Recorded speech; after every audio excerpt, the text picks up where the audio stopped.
Hey everybody, it's Chris from CRT Sportscards coming at you with a companion video for week number 17. You ask, what is a companion video? Here it is. This is just all 10 cards that were released last week. What I've done is I've taken the clips of where I spoke about each individual card, the print runs, my favorites, things like that. I've cut them out of every day and then I've put them back to back to back. So it's 10 segments of each individual card. They're labeled Monday, Tuesday through Friday. So if you missed a card or you want to see what I said about a card, or if you're new to Project 2020 and you just want to see what was released and what I said about it, you can check out this video. This video is for you. And before I recap the cards, I did want to say if you are new to Project 2020 and this is the first time you're seeing me, you can find me on Twitter and Instagram at CRT_sportscards. And I put out a video every single day or 6 times a week around Project 2020. So please hit that subscribe button so you're notified when I put up a video every single morning. But now let's get to the 10 cards that were released, talking about their print runs, and then we'll get to the segments one by one, starting with Monday. Card number 10, the lowest printed card of the week, is this Dwight Gooden card number 164. The artist is Jacob Rochester. Print run 3175 and it's rank 114. The 9th card this past week was card 163, Bob Gibson. The artist was Don C. Print run was 3484 and rank was 112. Coming in 8th for the week, card 162, Sandy Koufax. The artist is Keith Shore. Print run 4009 and rank 108. Card number 7 was this Jackie Robinson, number 156. Artist is Matt Taylor. Print run 4046 and 107th, just above the Sandy Koufax. Coming in 6th on the week is this Cal Ripken card number 159 by Old Man Allen. Print run 4158, rank number 104. Coming in 5th this week is card 155, Don Mattingly. The artist is Fucci. Print run 4292 and rank 102. Card number 4 this week is number 158, Ted Williams. Artist is Andrew Thiel. Print run of 4404 and currently ranked 100th. The third best card for the week is card number 160, which is Frank Thomas, done by Tyson Beck. Print run 5101 and currently ranked 89th. The second best card this week is card 161, Tony Gwen by Ermsey. Print run 5543 and right now currently ranked 86th. And our best card this week was card 157 by Derek Jeter. Artist was F. Print run 8413 and rank number 57. The average print run for the week overall was 4,662. But now let's get to the individual cards as they release throughout the week. Now, one card that's not going to perform like the Bin Baller did or even like the King Saladin did this week with Roberto Clemente is going to be this Don Mattingly by Fucci. And I'll be very honest, I have really started to like Fucci's work, but I don't understand this card. This looks unfinished. This just to me just doesn't, I don't get it. It looks too similar to Gregory Siff's card. I just don't understand it. But I'd be curious your thoughts in the comments. Do you like this card or do you find this card unfinished? But let's look at Fucci's performance so far and where we've come with Don Mattingly. So this is Fucci's 8th card in Project 2020. His first card was Cal Ripken. His second card was Ted Williams, then Mike Trout, Sandy Koufax, Frank Thomas, Dwight Gooden, Mark McGuire recently, and now, of course, the Don Mattingly. Now, on Don Mattingly, his first card was Keith Shore, then Blake Jamieson, King Saladin, Gregory Siff, the very different Mr. Cartoon, the very different Andrew Thiel, and then the very classic subdued Old Man Allen. And now we have the Fucci, which as you can tell looks very similar to the Gregory Siff. Now, when you look at the artist and the player, which two are my favorites? On Fucci himself, to me, it is this Sandy Koufax. I love the King of the Hill card. I don't know why I say King of the Hill all the time, but I do. I think the Koufax is his best work at the moment. And then on Don Mattingly, it is Blake Jamieson. I think that card right now is the best of all of them, but we still have a lot of cards to go. We'll find out. But for right now, it is Sandy Koufax and then Blake Jamieson on Don Mattingly. Now let's shift our focus to what I think is my favorite card of the day, and it is also the only player collector I'm putting together when it comes to the entire Project 2020 set. And this is Jackie Robinson by Matt Taylor. And welcome to Las Vegas is all that I can say about this card. And I was reading Twitter as I was filming this. I already thought that, but it's great to see others out there thinking about welcome to Las Vegas with this card. But let's take a look at Matt Taylor and then Jackie Robinson to this point. So on Matt Taylor, this is his 8th card. He led us off with Ricky Henderson, then Derek Jeter, Griffey, Frank Thomas, Roberto Clemente, and then you start to see his explosion here of cards and the colors with Tony Gwynn, Cal Ripken, and now that Jackie Robinson. Taking a look at Jackie Robinson all together, very, very clean designs for him at the moment. We have Natural, Sophia Chang, Blake Jameson, the very different Mr. Cartoon. Then we have Joshua Vides, F. Dot, and then recently with the Tyson Beck. And then, of course, this Matt Taylor slots in very nicely and will stand out among the 8 Jackie Robinsons right now. And now when you look at Matt Taylor and Jackie Robinson, which 2 are my favorites? On the Jackie Robinson, no surprise here, the Natural is my #1 card. And I really think at the end of the day, this could end up being one of the best looking cards in the set overall. It's super clean. The red background is crisp. It's just a great looking card overall. And then on Matt Taylor, it's probably the Ricky Henderson. I don't really have a favorite Matt Taylor card, but there is potential that when I get this Jackie in hand, that this card will go to the top of my Matt Taylor collection. But we'll find out here soon. But let's dive into that Andrew Thiel, Ted Williams right now. So here is card 158, Ted Williams by Andrew Thiel. It looks like a head of a chess piece. Maybe there's a throw in here to what happened to Ted Williams after he passed away. You have the greatest hitter, you've got Fenway, you have the Plains from the previous card we talked about with Don C. There is a lot going on here. There's also a lot going on that I do not understand. So it's going to be great to read social media, see what Andrew Thiel puts out. This is a very real meta piece here. We really have to dissect this in the near future. But taking a look at Andrew Thiel overall, this is now his 9th card at the moment. We have Willie Mays, Mike Trout, Sandy Koufax, Nolan Ryan, Derek Jeter, McGuire, Mattingly, and recently with Roberto Clemente. When you think of his highest printed card, it's going to be that Derek Jeter at 20,974, and his lowest is that Willie Mays, his first card, at just 1,464.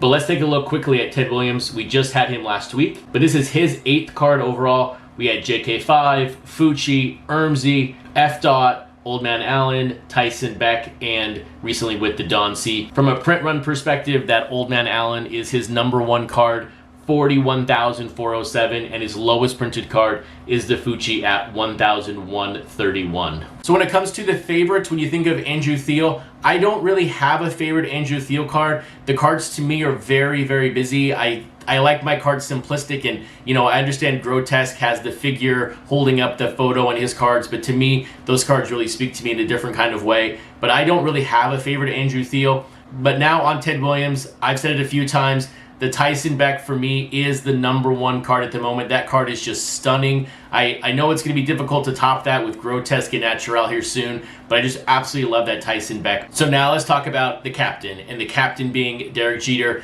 and this is designed by F. Dot. This is a great card. At the same time, there are some great giveaways with this card. This is my #1 card of the day, and if you buy this card on Topps.com, 2 lucky winners. One person's going to win a signed Derek Jeter by F. Dot jersey, and the second person is going to win a 30x40 Crink marker artwork on canvas. So 2 great giveaways. So if I were you, jump onto Topps.com, pick up your card there. I would not use a pre-seller for this one. You're better off getting yourself a better opportunity to win this versus your pre-seller. So jump on there and get this card ordered. But let's take a look at F. Dot real quick and then Derek Jeter. This is F. Dot's 8th artwork in this set so far. He led us off with Mark McGuire, then Willie Mays, Nolan Ryan, Ted Williams, recently with the Mr. Padre, Jackie Robinson, and then the moment card, the Dwight Gooden with the mask. When you think of his print runs, 31,030 for the Tony Gwynn, and his lowest is 1,456. Now looking at Derek Jeter himself, this is also his 8th card. His first card was card 29, King Saladin, then Matt Taylor, Grotesque, Andrew Thiel, Gregory Siff, Ermsey, recently with the 64,000 Ben Baller, and now we have F. Dot's interpretation of the captain.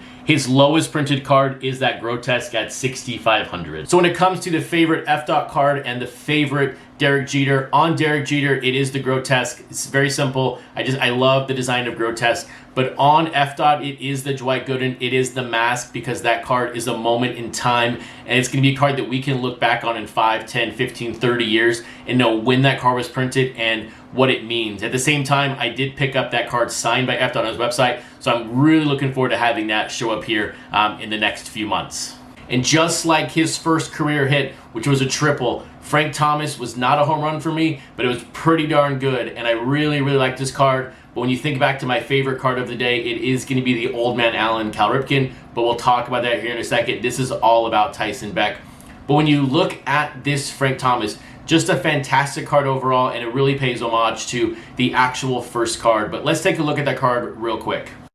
So a couple things on this card stand out. Number one, the name tag. It is just fantastic, and thank you, Tyson Beck, for including the name tag of the no name on the front. And for anyone who is unaware, there is a error card out there of Frank Thomas of this 90 Topps card without a name on it. So anybody who does a no name on front variation in my books is a winner. So thank you for that. Also, number 15 on his sleeve, that is the number he wore when he came up as a rookie. So that's why 15 is there. And I just like the wrapping around of the label of baseballs were hurt in this product. I think it's just a great card overall.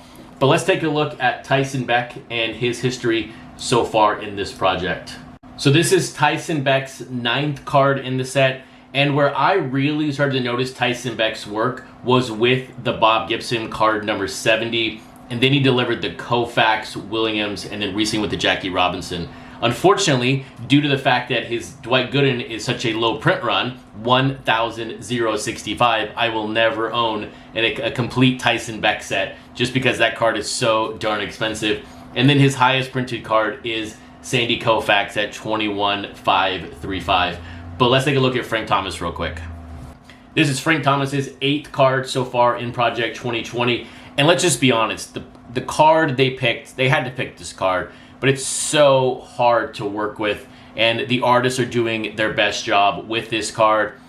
It's great that Frank Thomas was included, but maybe they could have picked another player, but this card was just difficult to work with.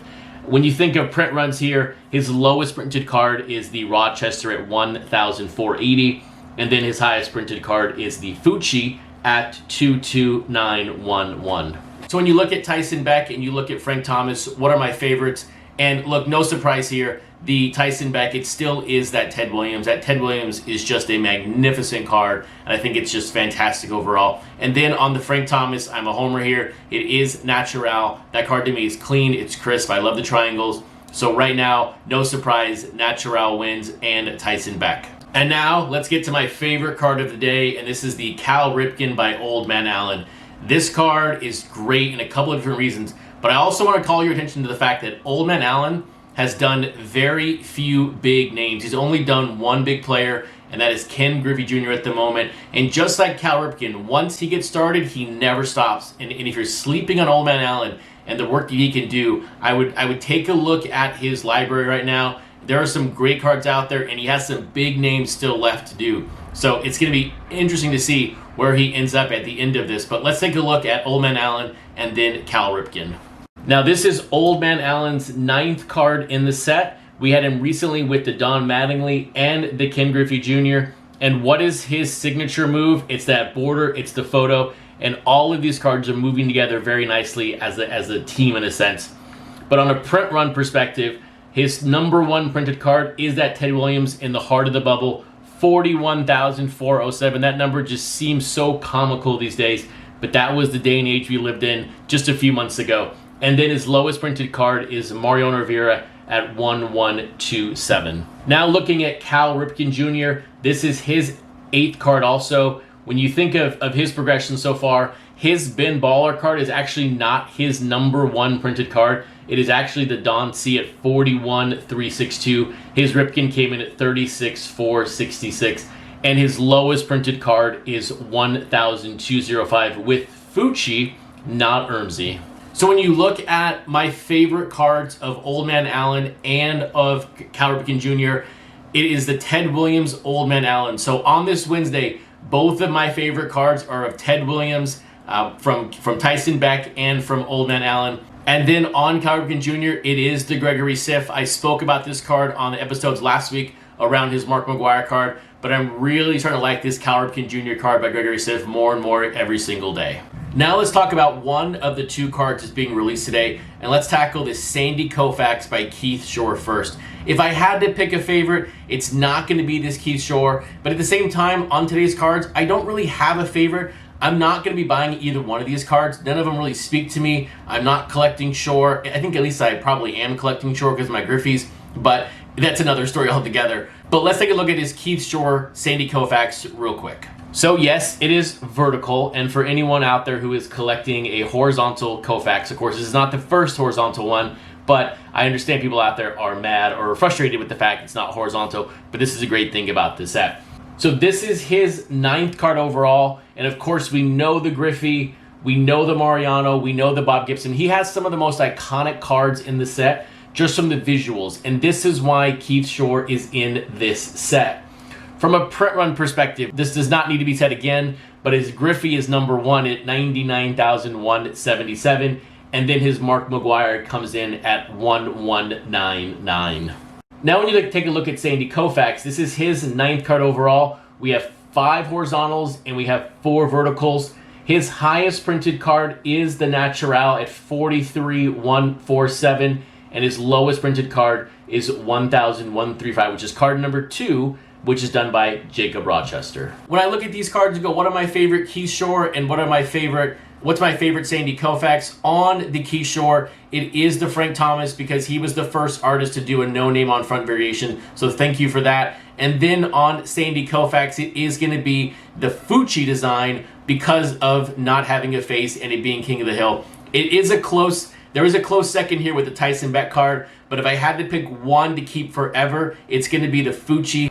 But when you now mix in with Ermsey, who is essentially not blowing up, but he's really caught the attention of fans, how does this card do? It's going to be very interesting to see where the pre-orders land in a couple of days, or tonight actually. But let's take a look at this card, and then let's look at Ermsey and then Tony Gwen. Tony Gwen's head is in the card. It's not on his body, but it's there. This is just a great Ermsey design. I love how the baseball is looking up at Tony Gwen saying like, oops, I'm sorry for taking your head. I think it's just a great thing, and you have the crowd in the background. There's a lot of cool things going on in this card. Now, when you look at Ermsey all together, this is his 9th card in the set.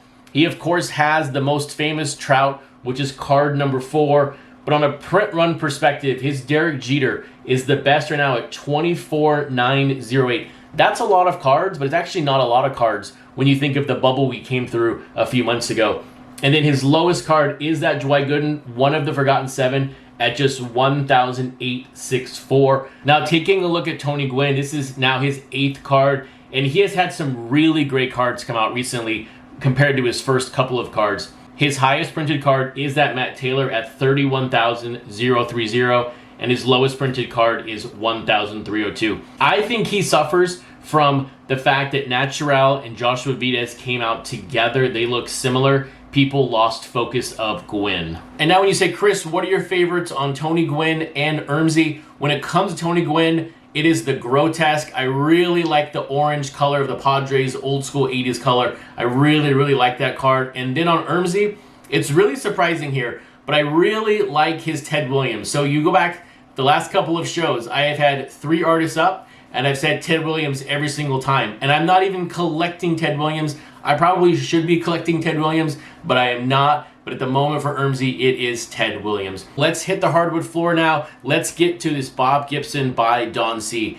If there's one thing Don C does, he makes us think and he makes us do our research in these cards. It's not as simple as looking at a card and saying, oh, it's great colors and moving on. You have to know the player and or the situation to really understand these cards. And this Bob Gibson is another fantastic card from Don C. Let's take a look at this card, Don C, and then Gibson all together. So here's Bob Gibson. It is a basketball because before he was a baseball player, he was a basketball player and obviously I think was really, really good at basketball. Now this is Don C's 6th card, and I think it's critical to go through these cards one by one and kind of explain what they mean, at least to me as a fan and what I've read online. Now, Frank Thomas is gold because he went to Auburn. So AU is gold. Cal Ripken, he is the Iron Man for his games played streak. That is why that card is iron. Griffey here to me is what I'm questioning the most. Maybe it's the Marine for Mariners. I don't know, but that one's still in question. The Willie Mays says it's the I Can't Breathe reference. And then Ted Williams is because he was a fighter pilot in the war and he was up in the sky. So that makes a lot of sense. And then you add Gibson here being a basketball player. And then when you look at Bob Gibson overall, this is his 9th card. He has some of the best looking cards. I called him iconic yesterday. We have the Keith Shore. We have JK5's first color card. And you have the Ermsey, which I think is just fantastic. His highest printed card is that Ermsey at 14,867. And his lowest card is Grotesque at 1,205. I am though very curious, what are your favorite Don C and Jacob Rochester cards to this moment? Leave a comment below or hit me up on Twitter or Instagram with your favorites. I know me personally on Don C, I don't have a favorite. I haven't purchased any of his cards outside of the ones I did pre-orders on. And then on Bob Gibson, there's a couple cards I like for a couple of different reasons. From a collector perspective, it is that Grotesque card because that was the first card I purchased from a collector mindset, and it kind of set me off picking up Grotesque cards, Natural cards, so that kind of is a moment card for me. But then on the visual side, I think it's 1A and 1B. It's the Tyson Beck and the Ermsey. I like both those cards for different reasons, but I think from a visual perspective, those two are the best cards for Bob Gibson at the moment. Now let's shift our focus over to the second card of the day and what I feel is the best card of the Friday pairing, which is this Dwight Gooden Jacob Rochester. And I think it's because it feels darker to me. It feels like bold. On Twitter, I called it Jacob Rochester found the bold in this photo. I just really like how it stands out overall compared to his other cards. But let's take a look at his library at the moment. So this is Jacob Rochester's 9th card overall. I don't know if anyone really has a favorite Rochester card. They're all kind of similar to a degree, and this is why I like the Gooden so much more, because to me it feels darker than the rest. But from a print run perspective, the Mike Trout is his highest at 33,818, and his lowest card is card number 2, which is the Sandy Koufax at 1135. And then taking a look at Dwight Gooden here, this is also his 9th card. He had the most recent card with the F dot, with the mask, the moment card as I call it. His highest printed card right now is the Ben Baller at 25,928. And he has the 2 lowest print run cards, the lowest being the Tyson Beck at 1,065. Now on my favorites on Jacob Rochester, I don't really have a favorite. I guess if I had to pick one to keep, right now it's Griffey. I really want to see his Ichiro, but at the moment there's not really a favorite. Now on the Dwight Gooden, I really like the Grotesque card, the triangle, but to me it's going to be the F dot mask card, just because we can look back on this card in 15, 20, 30 years and know when this card was printed and why it was made.